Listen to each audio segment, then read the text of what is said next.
मेरा गाड़ी 25-35 किलोमीटर चल चुका है। अभी जस्ट राइड से जिस दिन घर आया उसके राइड के बीचों बीच मेरी गाड़ी एक साउंड कर रही है, इंजन साउंड। और ये साउंड को मैं आपको सुनाता हूँ, ठीक है। वो साउंड है सुनसान वाले रास्ते पे आ गया हूँ, जिसपे यहाँ अभी तक कोई गाड़ी गुड़ी नहीं, बस एक ही घर है यहाँ। और आपको मैं इंजन साउंड सुनाता हूँ। उसका इंजन साउंड कैसा आ रहा है, बहुत सा गंदा सा साउंड आ रहा है।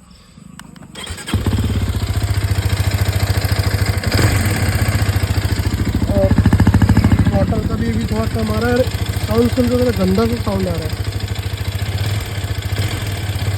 तो हीरो मोटोकॉर्प को ऐड करो यार गाइस।